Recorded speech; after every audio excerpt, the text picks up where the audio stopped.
wash my hands first. Hi, my name is Christina. I'm here to take care of you today. Do I have your permission to record this session and put it on YouTube? Yes. Perfect, thank you. So I'm going to start by testing her orientation. Can you tell me your name and date of birth? Rebecca Roman, 10/20/92. Perfect, and can you tell me today's date? December 2nd, 2021. Perfect, and where are we right now? The Kaplan Center. Okay, so she's oriented to person, place, and time. Her speech is clear, she has a good vocabulary.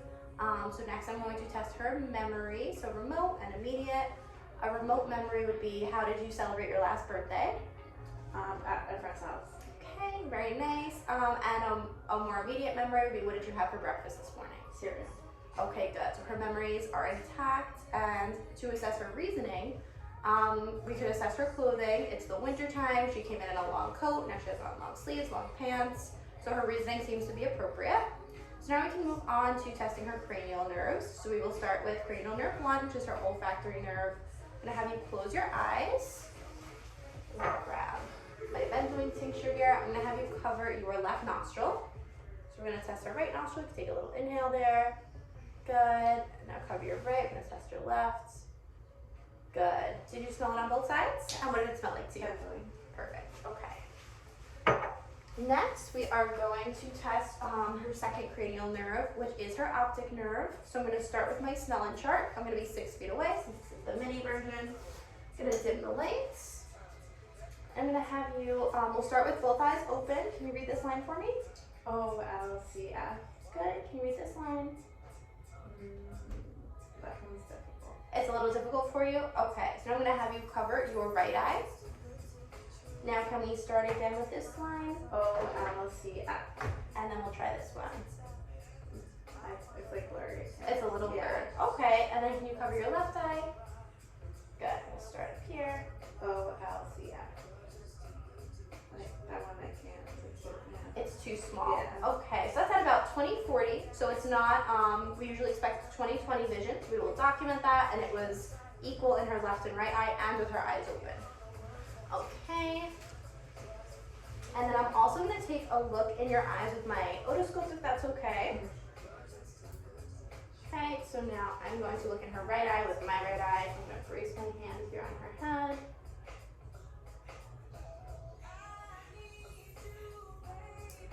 Okay, and I'm going to have you turn a little bit and take a look in your left eye.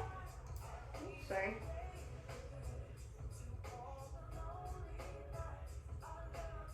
Okay, so her retina is intact in both eyes, left and right. And when I looked in both eyes, I was able to see her red light reflex in both eyes. I was able to see her optic disc has a sharp edge, and I was able to visualize the vessels in there. No signs of AV nicking or anything like that. Her eyes appear healthy. Okay, so we turn the light back on. And we're gonna move on to the next nerve, cranial nerve number 3, which is her oculomotor nerve. Okay, so I'm gonna have her first follow my finger laterally. Very good. And now I'm going to test your pupils and how they react to light, if that's okay. Okay, so I'm gonna shine my little pen light right into your eye. You wanna look straight ahead for me. Okay, looking at her right eye here, it reacts directly to light, and her left eye reacts directly to light. And then if you can put your hands here for me, perfect. Okay, I'm gonna shine the light in the right eye, and her left pupil does constrict consensually, and then the light in her left eye and her right pupil does constrict consensually. Okay. Alright. And her pupils appear even when I just inspect her. No nystagmus noted. Good. I'm also going to test, so we tested your extraocular movements laterally, and we'll test up. Good. Okay, all right, so now we're going to move on to the trochlear nerve. So I'm gonna have you follow my finger again. We're gonna bring it in towards the middle. Her eyes converge, good. And I'm also gonna have you follow down. Perfect, okay. Now we're going to test cranial nerve number 5, trigeminal. So I'm gonna have you close your eyes, and I'm gonna take a soft object and a sharp object.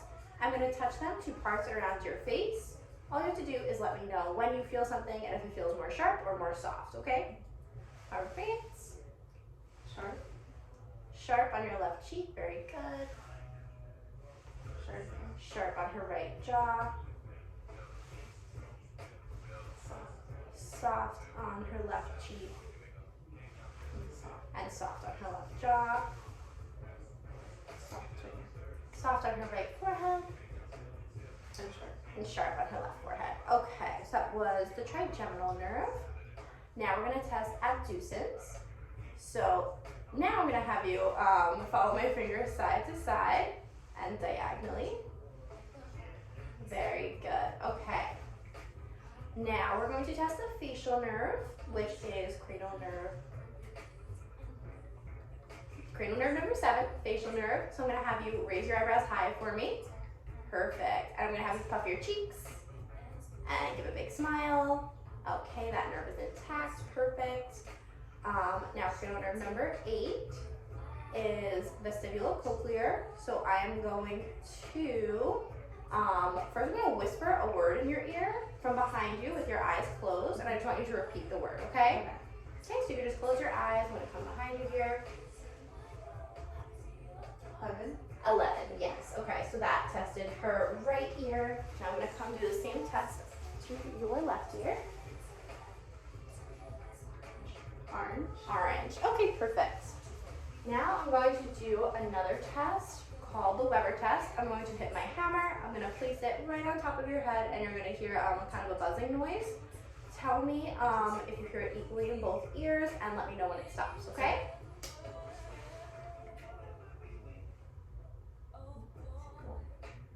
It stopped? It's equal. Oh, it's equal. It just stopped. Okay, good. And you heard it equally in both ears? Yes. Perfect. I'm going to do another test called the Ryan test. I'm going to hit the hammer again and just put it behind your ears. Just let me know when you hear it stop buzzing when it's touching you, and then when you hear it stop when it's in the air, okay? So the right ear first. It stopped? Yeah.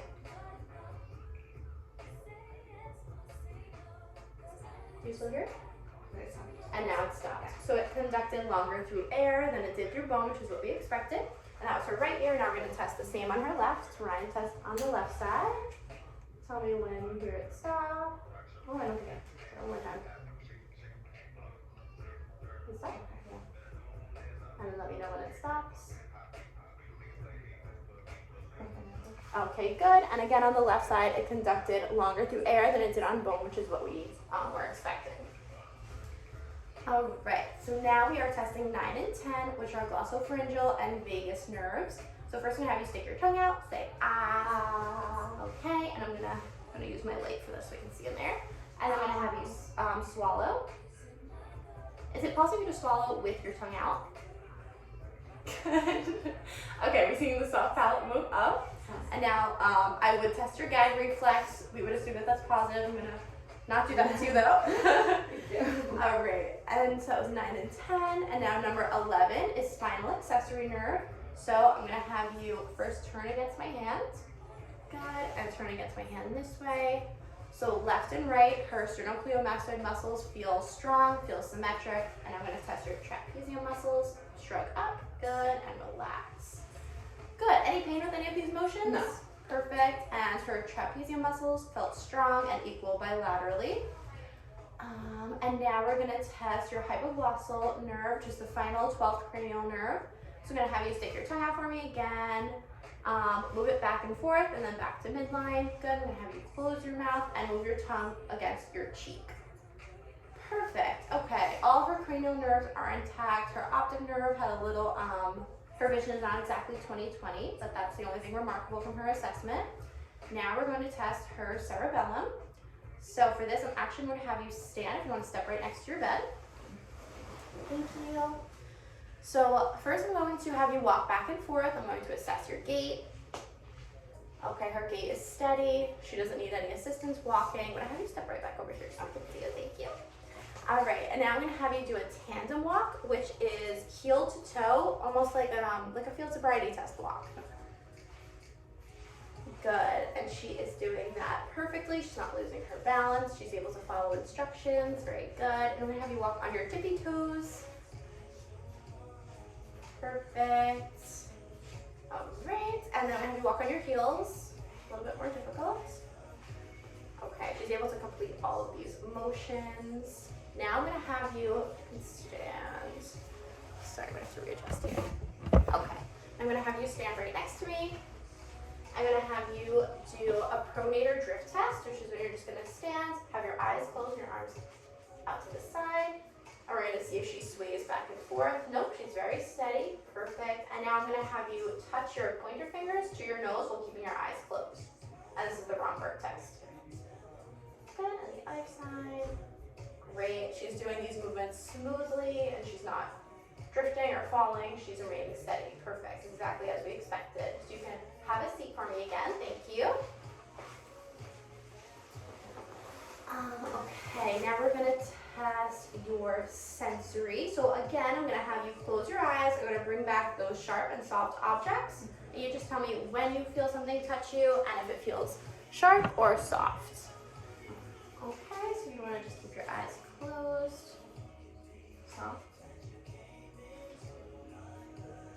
Soft. I know it's difficult to feel with clothing on. Hard. Sharp. Sharp. Yes. Sorry. Okay, no, it's okay. All right, so right lower extremity, you felt something sharp there, right? Yeah. Sharp. Sharp, okay. Soft. Soft, okay. So her left upper and lower extremity, she was able to identify sharp and soft. Soft. Soft on her left upper arm. Soft. Soft on her right lower arm. Sharp. Sharp on her right lower arm. Sharp. Sharp on her right upper arm. Okay, and then I'm also going to test vibration. My tuning fork. Do you feel any vibration? Yes. And we're testing this in her ankles. And do you feel this? Yes. You feel, what does it feel like? Just like a vibration. A vibration. Okay, good. So that's equal in left and right ankles. Okay, and now we are going to test your motor strength. So you can open your eyes now. All right, so I'm gonna have you hold on to my hands and you can push against me. Okay, this is testing her bicep strength. And then if you wanna pull my hands back towards you, okay, this is testing her triceps. And now if you wanna raise your arms against me, this is testing her deltoids. Okay, and then if you wanna grip my fingers with both of your hands, okay, this is her hand strength. And then if you wanna keep your fingers like this, and then you wanna hold them up for me, and then try to spread them against me, and I'm gonna resist you. Good, good. Okay, so her left and right arms, hand strength and finger strength were equal bilaterally, and pretty strong. I would say definitely within normal limits, definitely intact. Now for your legs, I'm actually gonna have you hang your legs over the edge of the bed. Okay, let's make sure.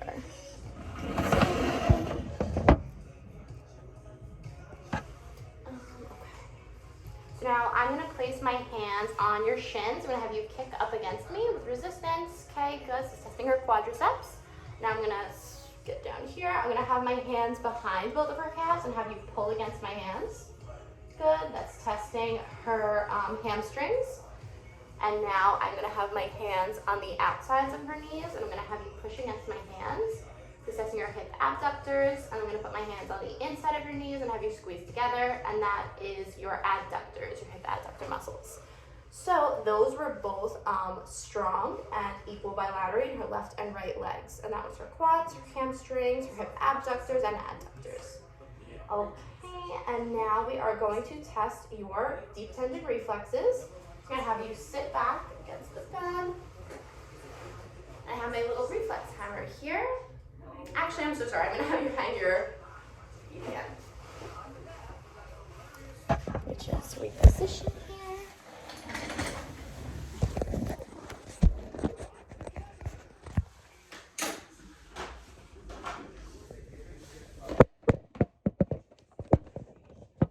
Okay. There we go. And just to reiterate, we tested her hamstring by having her kick against my hands. Sorry, it's just for quads, and then pull against my hands. hamstrings, and then push out, hip abductor, and push in, hip adductor. Okay. Now we're gonna test your reflexes. So you can just relax your arms. You're gonna feel me tapping on you, okay? I'm gonna tap back here. This is your left tricep. Okay, and she reacted. I'm gonna test your left bicep. Okay, she reacted. I'm gonna test her right tricep. And she is reactive. Her right bicep. Okay, her deep tendon reflex is reactive. Right patellar. Good, reactive. And your right Achilles, reactive. Okay. Left, deep tendon reflex, good, reactive. And her left Achilles, reactive. Okay. And then we're just gonna test her superficial reflex, her Babinski reflex. I'm gonna have you sit back again for this one. And I'm not gonna have her remove her shoes, but I would typically have her do that. And I would take the end of my reflex hammer and I would make a little S shape on her foot, and I would expect her toes to curl in, not to splay out. So we would assume that her toes would curl in on her left foot and her toes would curl in on her right foot. Okay, so that concludes our neurological assessment. Do you have any questions for me? Okay, great. Thank you so much.